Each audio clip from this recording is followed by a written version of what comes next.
Now, who we got coming up next, Brother Thal? What we have coming up next is my brother, my comrade in the struggle, Brother Zerahkyah, Professor Z. And he's going to talk about our new movement we're trying to bring called the Universal Breath of Life. So this is going to be a very interesting segment, and we're going to pretty much explain to you the things we're doing in the community and how we're trying to do something different than anyone else. So are we going to keep it going? Well, actually, what we're going to do is we're going to play a little bit of this. It's called Hip Hop Malcolm. This is courtesy of Brother Ahmed. We're going to let you enjoy this as we make this switch. Stay tuned. This is Drumbeat on WRBB 104.9 FM. For America to draft us and teach us how to be violent in defense of her, then it is right for you and me to do whatever is necessary to defend our own people right here in this country. The Chinese Revolution, they wanted land. They threw the British out, along with the Uncle Tom Chinese. Yeah, they did. They set a good example. When I was in prison, I read an article, and don't be shocked when I say I was in prison. You're still in prison. That's what America means, prison. When I was in prison, I read an article in Life magazine showing a little Chinese girl, 9 years old. Her father was on his hands and knees, and she was pulling the trigger. Because he was the Uncle Tom China. When they had the revolution over there, they took a whole generation of Uncle Tom, just wiped them out. And within 10 years, that little girl became a full-grown woman. No more Toms in China. For all our studies, history is best quality. Because it brought all these things. When you see that you got problems, all you have to do is examine the historic method used all over the world by others who had problems similar to yours. Once you see how they got theirs straight, then you know how you can get yours straight. The Mao, they were revolutionaries. They believed in scorched earth. They knocked everything aside that got in the way. And their revolution also was based on land, the desire for land. In Algeria, the northern part of Africa, a revolution took place. The Algerians were revolutionaries. To the Creator. We're back on WRBB, the drum beat. You got any questions, any comments, call us at 617-373-2658. You can also listen to us live online at www.wrbbradio.org. In this segment, we're going to bring on my brother Zerahkyah. And we're going to talk about the Universal Breath of Life, a new movement, new organization, a new community that we're trying to bring to the African community. How you doing, Brother Z? I'm doing fine. Very blessed today. All right. First of all, I'd like to give all praises, glory, and honor to the Lord of all, That's right. the Almighty Father, who has not forsaken us on this horrific journey within the hells of North America and the diaspora, as former sons and daughters of slaves, or those who were brought and made into slaves and fashioned into what we now refer to as the N-word, and to all of our leaders and those who have paved the way for you and I to be able to sit at this table and be able to reach our people now through the internet on a worldwide scale. So I'd like to give all honor and praise to all of those brothers and sisters who've come before us, and I look forward to getting into it. Yes, all praise to the Creator. Thank the Creator for our wonderful ancestors. So listen, this movement we've been doing, I've been involved, Brother VCR's been involved, and several others, but I want you to explain it. Tell us about the Universal Breath of Life, and what does it mean? What is it about? The Universal Breath of Life, basically, the name stems, of course, from the book of Genesis, where man, of course, was void and without form. That's right. And we find ourselves void and without form today, you know. And this is why we have so many different names. We don't know who we are from one census to the next. You know, we're Negro, one census, we're colored, another census, we're black, we're African American, Afro American. We're void and without form, you know. And it was only when that breath of life was breathed into the nostril of man that he became a living soul. You know, so us as a people, I firmly believe that that's an allegory. Right. And it was prophetic, a prophetic allegory of the state and condition of the so-called black man here in America this very day. And so I think the greatest impediment to the becoming of a living soul is these walls of division that we have amongst us. You know, we have Christian brothers, we have Muslim brothers, we have Hebrew Israelite. Right. You name it. Right, you name it, the whole gamut, you know. Right. And so we get confined to these particular doctrines that we hold so near and dear to us. And as a result, when I become a Muslim, I unconsciously alienate myself from the rest of my brothers. When I become a Christian, unconsciously, because in my heart I don't mean to do that. Right. And I may even reach out to my brothers and sisters. You know, we have the Millions More movement, which is a reaching out to our brothers and sisters. But behind closed doors, you know, we still feel that our doctrine is better, and everybody else who in the world, they're just in the world. You know what I'm saying? They not, maybe one day God will bring them to this truth. And so everybody is saying that, you know, and as a result, we stay fragmented as a people. So the universal breath of life is like, you know, not only us coming together physically and say, listen, our people are so low down right now that we have to look up to see hell. You know what I'm saying? We are in that kind of condition. And so, you know, we can understand that. We can understand that there's gun violence in the neighborhood, the brothers killing each other, and so we form groups and we walk through the neighborhood, you know, like the movement that's initiated by our beloved brother Siddiqui.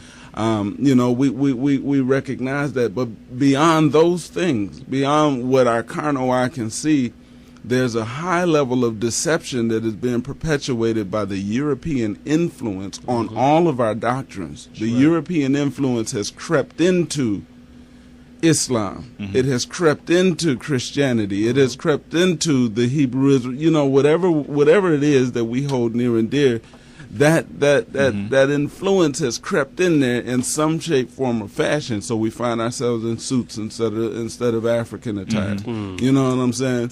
We find ourselves calling on Greco-Roman names instead of African names. You know what I'm saying? I mean, Jesus is, and I don't want to make this a religious thing, but I'm just saying Jesus is not the English translation of the African revolutionary Messiah's name. Sir. It's not an, you know what I'm saying? Because if his name was Yeshua, if you brought that into English, it would be more properly equivalent to Joshua. You know what I'm saying? So where'd you get Jesus? Until you do the research and understand that you're paying homage to Jupiter and Zeus. Again, you end up in Europe and not in Africa. So what we're doing, we're saying, outside of what we can see physically, how we need to unite physically for economics, you know, to secure our neighborhoods, protect our women, and educate our children. Those are physical components that are necessary. But until we're able to gather leg strength to jump over the spiritual walls that divide us, you know what I'm saying? And so that's what, in a nutshell. I know I don't have enough time to give you the full version. No, I'm just saying that you absolutely give us a lot to think about, and I totally agree with you, because we have so many different walls. We join a new club or we join a new venture, something has to change. You only have so much time to concentrate on something.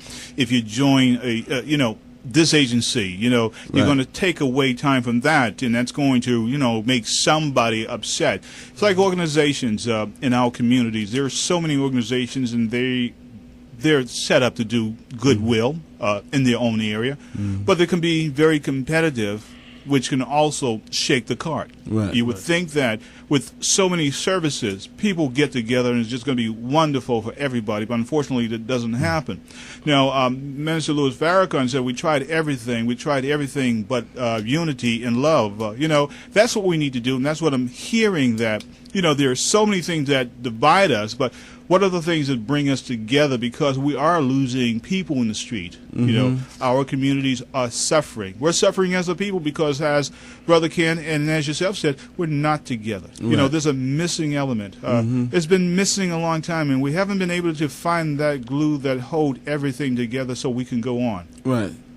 Well, there are many components to our fragmentation. What was it about the Japanese that they were bombed into oblivion only 50 years ago, and now they're one of the superpowers of the planet? What was it about the so-called Jew? And if you got a problem with me referring to that, call me at 724-513-8099. Holla black. Yeah, we could deal with that. So, what was it about them that they were, so many millions of them were killed, supposedly, and so in 2007, you can't say nothing in the music industry or in any industry without being branded anti-Semitic or whatever. What gives them that power? How was America, a country that was savage not on, less than 200 years ago, and now they're the greatest country on earth? What was it about these people and these nations that they can come from nothing and in a few short years climb way over us?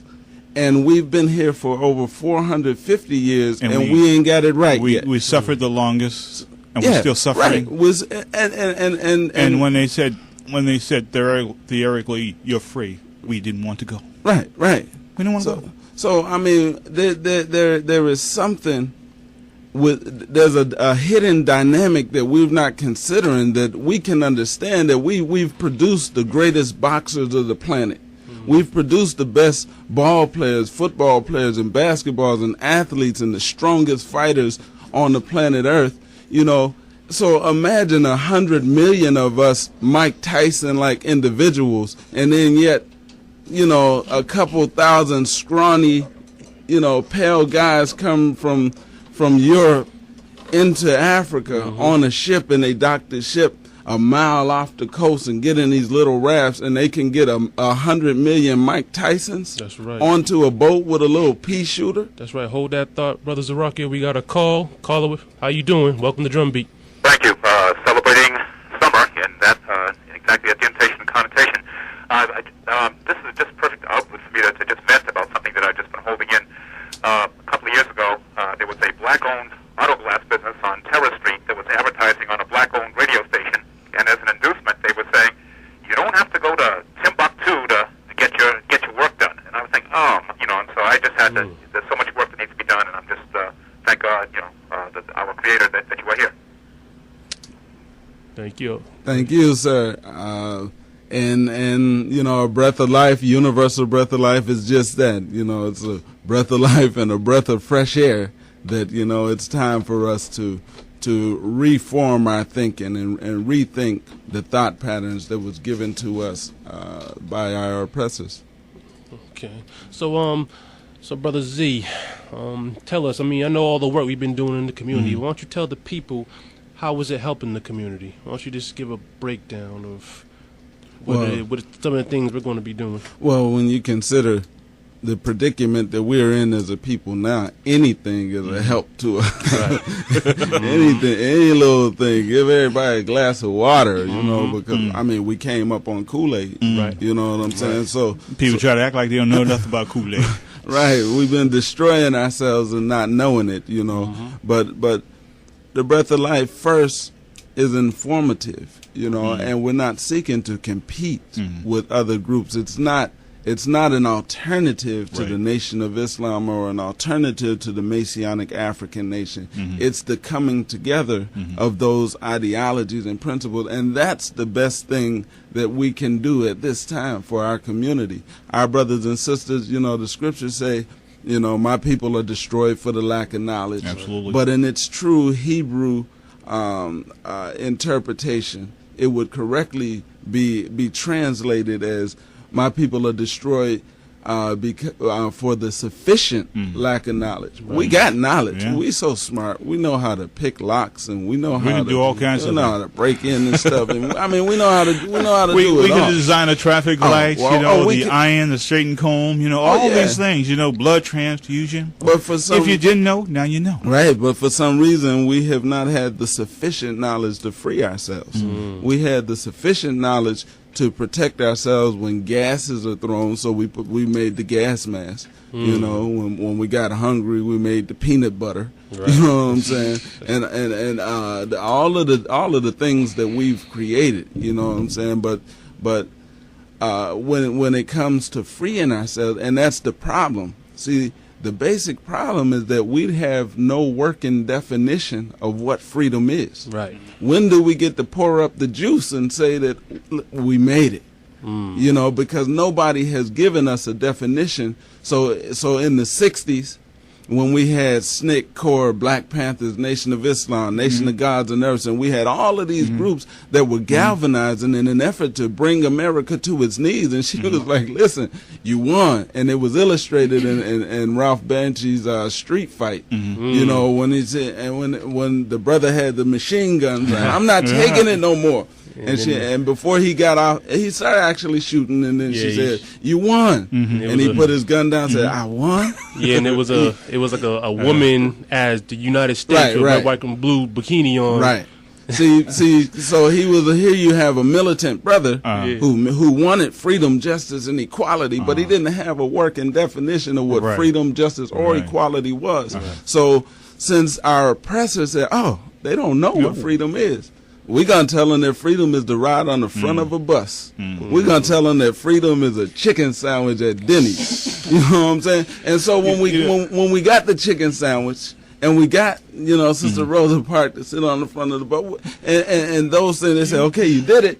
And so we put down our guns. We put down the thought of a real revolution because we figured that we was free. Now we got our... there was a record years ago that said, now that we got love, what are we going to do with it?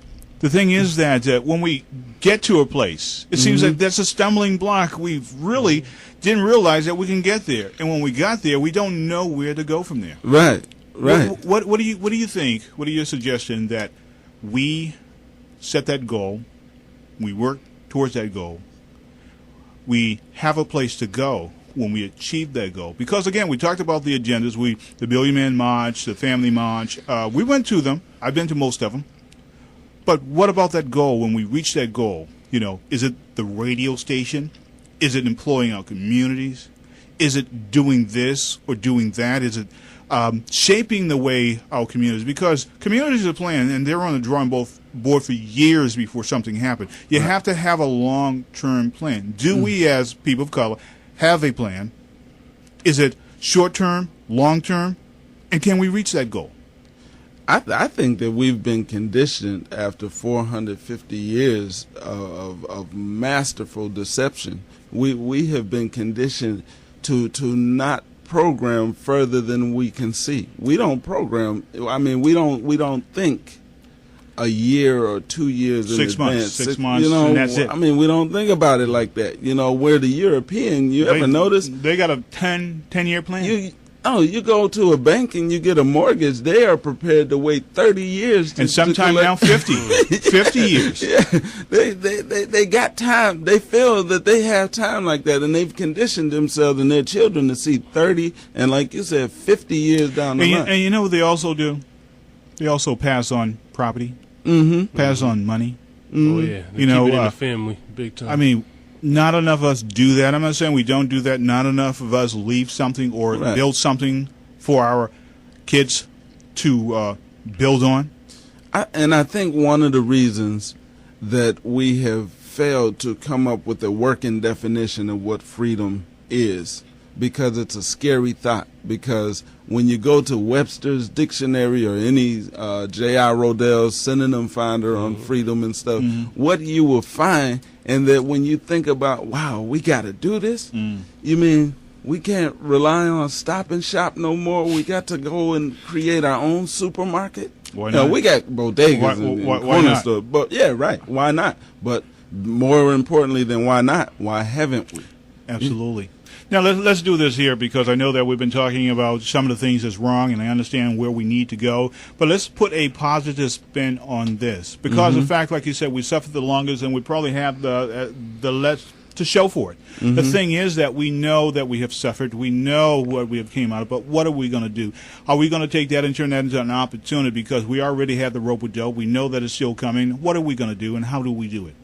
Well, I mean, the first thing we have to do, is recognize that we have a problem. Because if I broke my leg and I went to the doctors and he went to pull out the cast and the splint and everything, and I told him, well, just fix my hand. They're like, he can't help me until I recognize that it's my leg that has the problem. Right. So, but after we recognize that, and that's what we're doing with the Universal Breath of Life, we bring forth conscious material. We shine light on brothers like, Irritated Genie Sophie and brothers who, Asa Hillard and, Hilliard and all of these scholars that have vital, Layla Africa, they had this vital information, but for some reason this information is not getting to our people. See, our people, by our oppressor has 24-hour reign on our mind.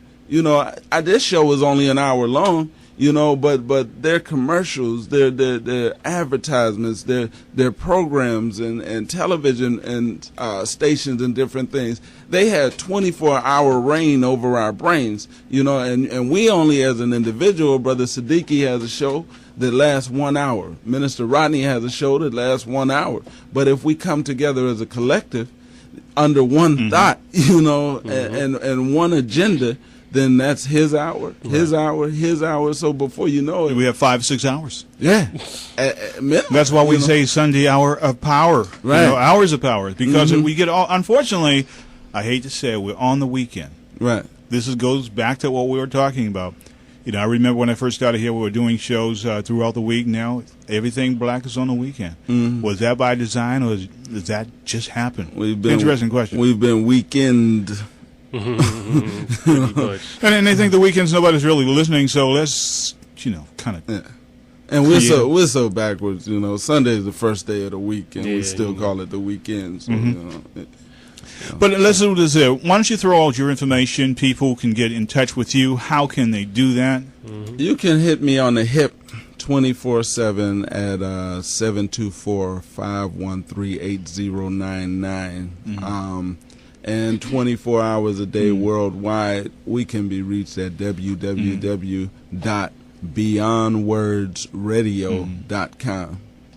Now, have you heard any negativity? And I'm just throwing this out here because anytime somebody offers something new, especially when you talk about religion or you talk about organization, for someone to say, well, gee, that sounds like it's something else, maybe a cult thing, and maybe this and that. Are you getting any of that? Have you heard any?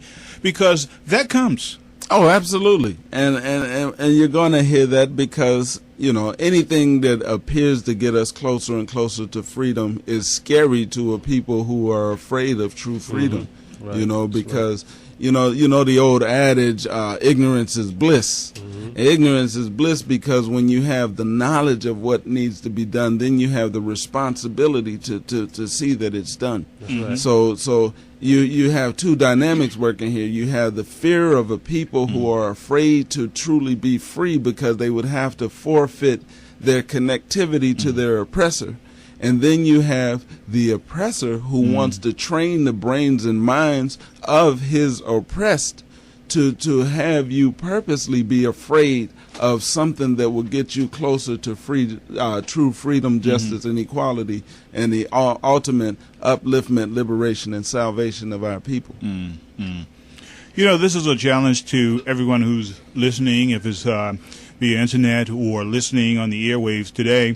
But this is a challenge. Instead of staying home, kicking back, relaxing, tune in, see what's going on in your community, see what you can do for your community next week. If it's joining an organization, spending some time. This is the things that we're talking about that we need to do. Or building your own organization. Mm-hmm. You need to do something, because what's real is that we're losing a lot of people in our streets, in our communities. Right. And unfortunately, most of them are young people. Mm-hmm. Yes. Young people, children getting shot in their own homes, drive-bys. I'm not saying that it happens uniquely in our community, but it's our problem that we got to deal with. Right. It is a problem. And we've gotten into the recent habit now of coming together as brothers and sisters. We meet at what is known as the embassy. Contact us through the phone number that I gave you, or the web address, because we come together like today at 3:00. All of the brothers that are involved are coming together to break bread. We're gonna, have some food together, watch some television. And you play need some that. games. You need that fellowship. Yeah, I'm looking to spank Brother VCR and Connect 4 again. But you see, but that gathering is out of love. I love to see brothers come together, because the other thing is that we have a lot of issues, and I always talk about, especially the health issues, if it's our community or if it's our bodies. We need to find out what's going on, because the thing is that there are so many brothers that don't go to the doctor, and when they go to the doctor, they feel only to find out if they had only went earlier. When they first got that pain, that they say will go away if I get it 2 weeks. If I still have it 2 weeks, then I'll go look at it. 2 weeks may be the time that you don't have left. Yeah, that's because we need more hospitals than patients. And right now we need more positive organizations than street gangs and project gangs. And when we think about the intelligence of a doctor, a brain surgeon, or a heart surgeon who can open up our chest and go in and correct everything, that's powerful. But I think it would be more powerful to have an institution come forth to teach you how not to get heart disease. Absolutely. So you don't have to go under the knife. Yeah, prevention. Yeah. But that information, you also have to seek it, because there are some information out there, but unfortunately, you may have to go looking for it for them to do that. In our community, there is information, but unfortunately, we don't know how to access it, or we haven't accessed it. And most times that we'll leave it up to the woman, our wives, our girlfriends, to go get that information, who's concerned about us. And the thing is that we know that you don't feel comfortable with a lot of doctors. I don't feel comfortable. That's what I'm saying. You should have a relationship. But what I can tell you that my relationship with my doctor spanned 23 years. 23 years. And that's unique. I can say that's unique. I don't know too many brothers that went to the same doctor for 23 years in a row. Right. That's a blessing. Right. But that's a relationship. He was a Latino doctor. But I'm saying you find that relationship. Find somebody you like. Find somebody to understand you, understand your culture.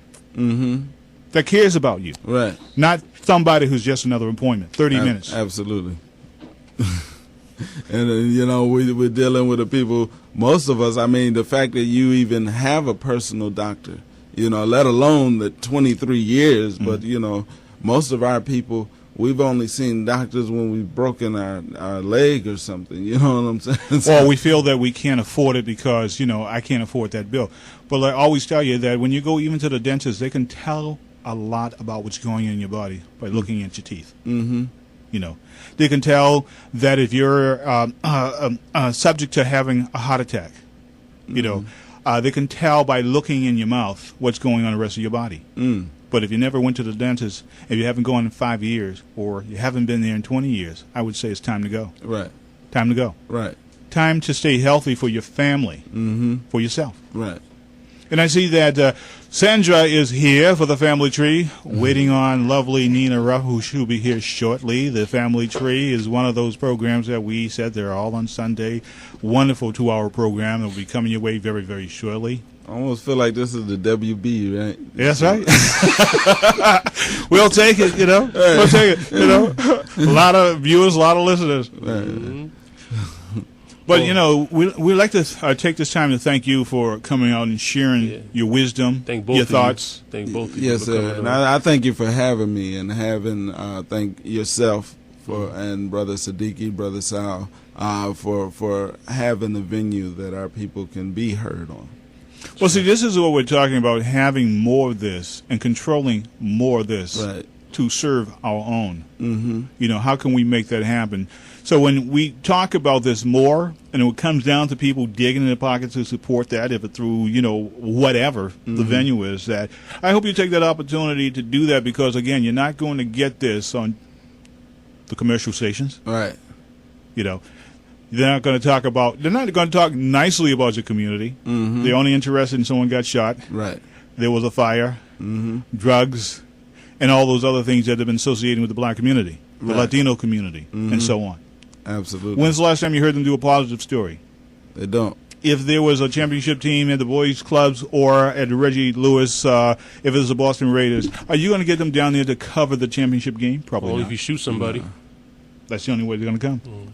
They'll be parked out front with the TVs with the long antennas. But Breaking news. You could turn on ESPN and see the European Little League Super Bowl and Little League World Series and everything, you know. And the other thing is that, you know, there's a lot of these clubs trying to collect money to buy uniforms or do whatever, to take some of these kids on these championship trips and whatever, holding kids on the corner. We got to do better than that. First of all, we don't want them to get hit by a car. Right. That's the old way of doing things. We need to do better than that. Yeah, we should have been had financial institutions in place where money was not an option. Right. You know, it wasn't. You know, the reason that they can't make it down to Florida for the finals is because they. And it's a shame. We've had people call in and trying to raise money because of these championship kids are on the way to Florida for the championship game, and we have to foot the bill, and the only way they can do that is to come on the airways and say, we need your help. Right. They don't do this in the white. I mean, they always constantly raise money in the white communities, you know, and they bring in big money. Right. So their kids, and if they're out there on the corner, they're supervised. I see too many kids standing out on the corner unsupervised. Right. And they're out there because they need to be out there. We need to do better. Absolutely. And if you happen to see them, hopefully you roll down your window, put something in their cup, and find out what you can do for them. I have done that. Right. And then get with us and find out how we can be in better shape by this time next year. Yes, that's the goal. And that's what we've been talking about, how we can do a better job of doing for self. Right. We gotta leave this decade knowing that we done something. Yeah. We made progress. Right. We don't want to leave this, what we have now as a people, as an inheritance to the next generation. Yeah. Sure, you're right.